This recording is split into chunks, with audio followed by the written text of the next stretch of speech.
Hello, everyone, and welcome to the race review of the Spa 2026 Grand Prix. I'm Ajax, and I'm alone this week as we talk about all things Spa. And yeah, it's going to be me this weekend because, well, it's just the way it goes this week. So yes, we're going to talk about all things the Belgian Grand Prix, which was an interesting race. I think, like Silverstone, like I predicted, we got a very interesting race in terms of it didn't exactly work out how you'd imagine, especially with the energy storage system, which was a big controversial topic this week, just like it has been in previous weeks. So yeah, we're going to touch on that. We're going to touch on George Russell's crash, on the safety car, and everything else. But yeah, it was a. I think the energy going into this weekend was a bit down. It was always going to be an interesting Grand Prix because it's such a long lap, and like in Silverstone, we've seen that with long laps around the F1 calendar, the battery saving mode really does come into play a lot more.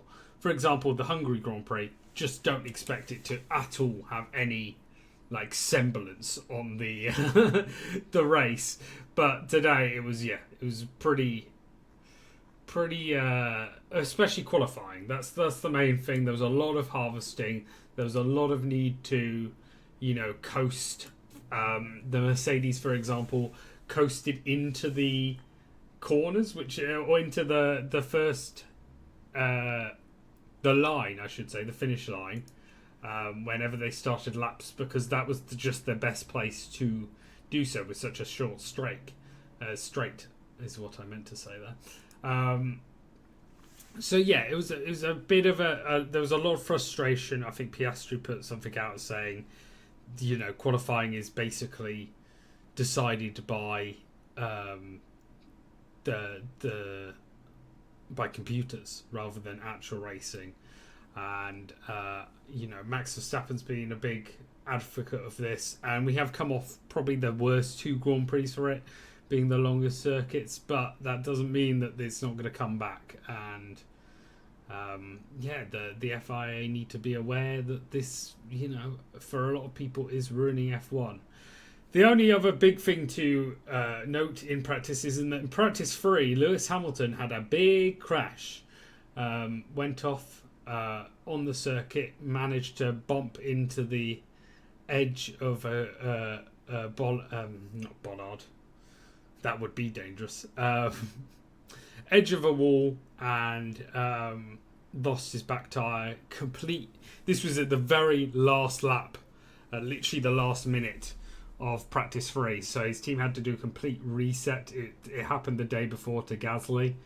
So yeah, a big reset needed there, and it was something. But that does take us into qualifying, where we of course saw the one and the only Kimi Antonelli come out on pole. It's an interesting qualifying. He just looked destined to win the whole time. There was absolutely no way he was going to fail that. So we both get a point each because it was so clear that he was on for an incredible race there, and he pulled through. He really did pull through. He was so much quicker than the rest of the field, and 3 tenths on Max Verstappen, 5 tenths on his own teammate is pretty incredible. He really is showing how special he is, and it was a fabulous weekend for him, which we'll get on to a bit more. In second place was Max Verstappen, which we both got wrong.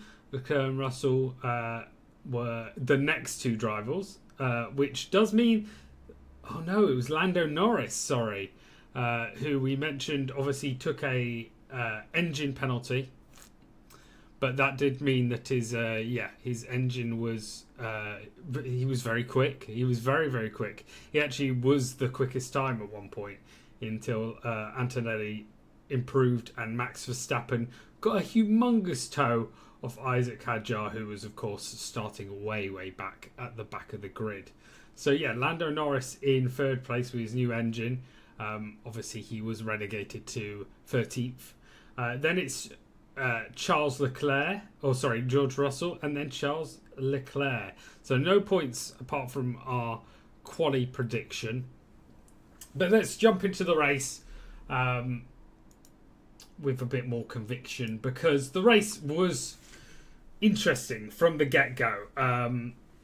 In the first lap, we saw the craziness of the batteries, right? Basically, Antonelli got off to an interesting start. He almost he did get overtaken by Verstappen going up Eau Rouge, whereas George Russell, who had a far worse start, managed to keep his place. However, going up to the top of that incredibly long straight, George Russell just gets passed by 3 drivers, whereas Antonelli gets his place back. And yeah, George loses out to Lewis, Leclerc, and I think Piastri as well. And in a pretty crazy incident, Hamilton manages just to clip George. It's very difficult, that corner, going on to the next one. And Lewis has had quite a lot of bad incidents there over the years, which he did get a race, which a lot of people said was a racing incident, but he got a penalty for, which caused a lot of drama on Twitter, of course. George Russell himself said it was a racing incident. I'm interested to hear what you guys think after all. But the main thing from that was that, it was Antonelli's race to lose at that point. He could gain 25 points on Russell. Hamilton would be the next best, and he got a 5-second penalty. So yeah, a lot of big action there straight off the line, and it really dampens Russell's title hopes in a major way. So much so that he was effing and jeffing on the radio, and was very angry at the fact the power was just not there, the battery causing issues for him, and yeah, it's just that is the way we go racing nowadays, isn't it? And I hate to think what he would have been like at the rest of the lap if his battery had gone there. But yes, and then Leclerc basically is sitting there in front of Max Verstappen, just shoving drivers off the road. So he almost shoves Hamilton off. He almost shoves Piastri off. So much so they touch, I believe. And just doesn't get a penalty for it. So the race stewards really made a few interesting calls this weekend, and that was the big one, the Lewis Hamilton penalty compared to Leclerc. Now, it would have been terrible for Hamilton. We'll get into why to get that penalty if Leclerc got that penalty. But yes, Max and Max and Kimi then pit. But weirdly, a virtual safety car is thrown out. Now, I think this was for scrap on the road and nothing major. But two virtual safety cars went out. One they managed to bring in quickly, and Antonelli pit on that lap. But the second, they didn't get it through. So basically, Leclerc goes into pit, gets a free pit stop, and comes out in first. Oscar Piastri gets a huge pit stop as well. Lewis Hamilton has what would be a good pit stop with his 5-second penalty, but fortunately he also accidentally nudges an engineer who is luckily safe as he's leaving, who was trying to change some stuff on the wing that Hamilton had requested. So then Hamilton goes out without his wing being adjusted, and yeah, pretty chaotic few laps. Lando Norris is kept out. And yeah, Lando Norris obviously on a completely different strategy. He was on hards, but I thought they would have brought him in. He was already fighting Oscar. They left him out for so much longer, and that just didn't give him the time to eventually past Isaac Hadjar, who literally on the first safety car had gone in and pitted 3 times, changing from hards to mediums to hard. Hards to medium to hards. So yeah, a bit chaotic there. Lando Norris had a good race, but would have been disappointed with that, especially because he looked like he was doing so well. To lose out to Isaac Hadjar, and he just couldn't catch him in the last few laps. So Isaac Hadjar, who did a wonderful job, I'll get onto later. But it was a pretty easy race from then on out. Antonelli had to overtake Charles Leclerc, which he did pretty simply in the end. And then Leclerc did follow him, but just couldn't get anything from it. Meanwhile, Lewis Hamilton did overtake Oscar Piastri again after a few difficult laps struggling. He really looked to struggle on it, and then just pushed his tyres to the limit. And then right at the end, he looked very slow again, but got his 4th place. Could have got another penalty for the unsafe release, but it ended up only being a fine for Mercedes. The commentary team were very hell-bent on it being a penalty, but he'd already got one, so it didn't matter.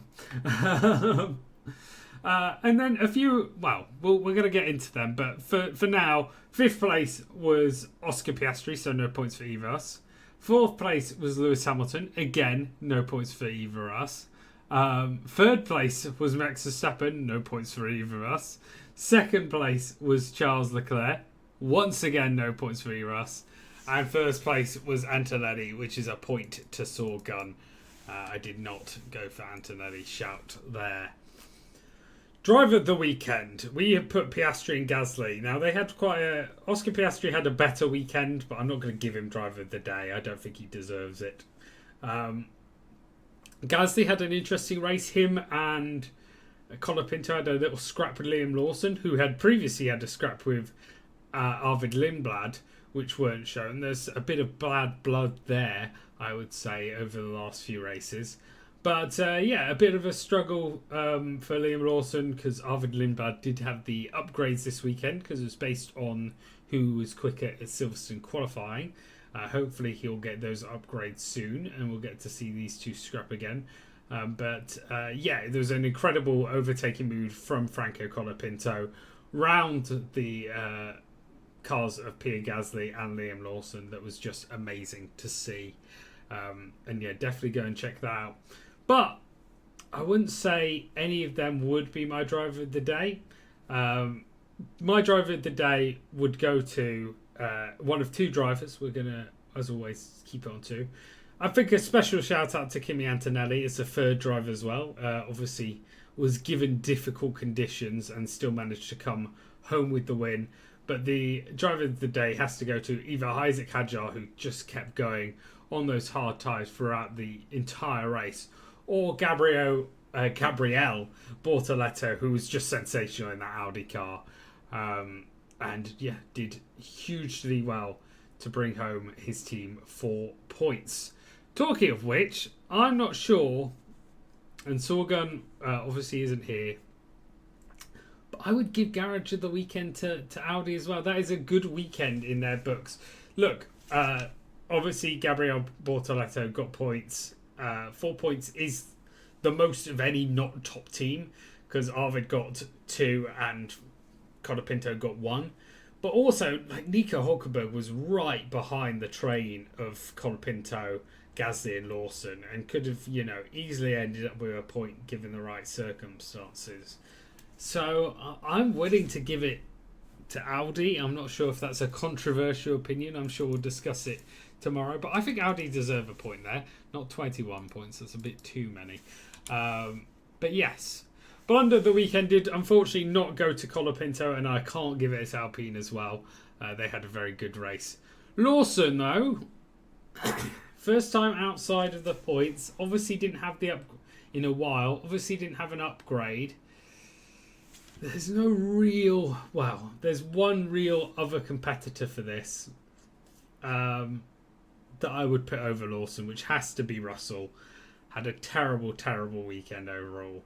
And, just has to be Russell for blunder of the weekend. I can't put Lawson in as much as he did have still a poor car. But yeah, I think that's where I would go with that. And then Ferrari of the weekend. Now this is really difficult, is what I would say. There were not too many retirements. There were not too many. You know, everyone finished in where you'd think they'd finish. I think though. Oh, it's really difficult. Who would you say is? I'm going to say. I'm tempted to give it Racing Bulls. I'm tempted to give Sorgen a point here because they've got so many, like 6th, 7th finishes to get a 9th, 12th finish. Obviously, there was a lot more finishes. George Russell being the only top player not to finish. But I'm going to give it Sorgen. Controversial, I know, but I give him a point there. Now, fastest lap. I haven't actually looked at fastest lap. Let's jump into that. Lando Norris with the fastest lap of the race at the end there, going very quickly, but not too far behind was Antonelli, so I just missed out, Sorgen just missed out on points there. And then the Demolition Award has to go to Lewis Hamilton, I suppose. 2 crashes. Obviously, he's crashed with Russell, and then his crash in practice 3 gets him there. Now, my family bowl prediction, extra bowl prediction, and extra bowl prediction didn't come true. Spain did lose. Argentina did lose the World Cup, so that's good. But I don't think I'll get a point for that because, you know, Colin Pinto didn't lose his seat. Hamilton, though, did not lap Leclerc in the GP. In fact, he didn't beat him at all. Hadjar also didn't beat Verstappen in the GP on pace, obviously taking a huge penalty. And Hülkenberg was not top 5. So no points for us there. Now, Sorgen has gave me his ratings, which I will jump on here. Let me grab his driver rate. Well, he's actually filled them out. So 4 for Perez, 6 for Bottas, 6 for Alonso, 4 for Stroll, 7.5 and 3.5 for Albon and Sainz. I don't know how he's got that, given that Albon finished ahead of Sainz. 8.5 for Lindblad, 7 for Lawson, 7 and 7 for Gasly and Colapinto, 10 for Bortoletto, 6 for Hülkenberg, 7 for Behrman, 4 for Ocon, 9 and 9 for Isaac Hadjar and Verstappen, 9.5 for Norris, 8 for Piastri, 8.8 for Leclerc, 7 for Hamilton, and then a 9 for Antonelli and an 8 for Russell. I'm going to be a bit more strict than that on my ratings. And we're going to start from the top for once. I'm going to give Kimi Antonelli a 10. I thought he did amazing to manage to get back in that race. So, absolutely have to point that out. Whereas Russell is a 3. Qualified P4. Yeah, there's sympathy because of the incident wasn't his fault. But I don't know. I feel like he shouldn't get in that position. I am actually going to put it up to a 5. I think maybe a 3 is a bit too strict. Meanwhile, Charles Leclerc, I'm going to give it an 8. I think an 8 is fair. And a 6 for Lewis Hamilton. The recovery was good, but yeah, a really bad weekend for him. For the cars of Piastri and Norris, I'm going to give probably both a... Norris had an okay race, but I don't think it was monumental. I'm going to give them both a 7 in this one. Verstappen and Hadjar are both going to get...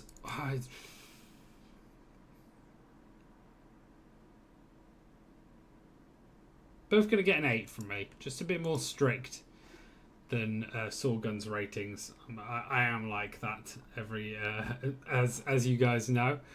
For Behrman, qualified 16th, finished 14th, not much.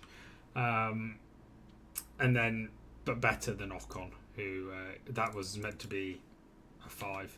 Better than Ocon, who has to go down as a 3 for this weekend. Yet another disappointing weekend for Ocon. The amount that he was beaten by Behrman in qualifying was monumental. I completely agree. It should be a 10 for Bortoleto. Absolutely incredible drive from him this weekend. And yeah, a cheeky. I'm going to give Hulkenberg a 6. Yeah, I'm happy with that. Gasly and Colapinto. Colapinto, I think, did incredible this race, as much as I hate to admit it.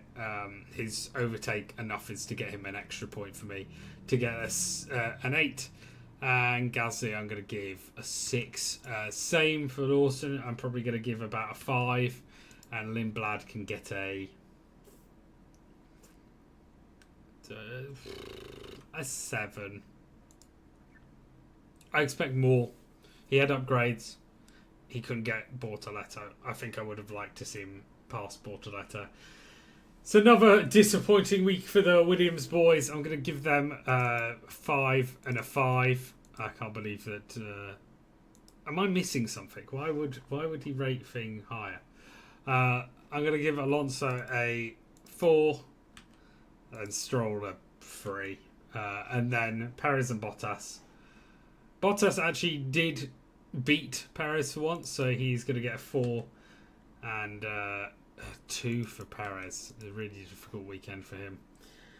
So yeah, that is the Spa Grand Prix. It was a really rough weekend to watch.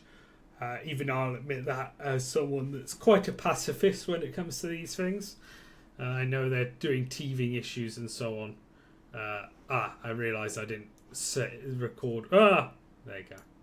You can see my driver's ratings. Apologies for that. Yeah, as someone that's quite a pacifist when these things, it was still a disappointing weekend. But hopefully Hungary will be better. Thank you very much for watching. Please like and subscribe. And as always, peace.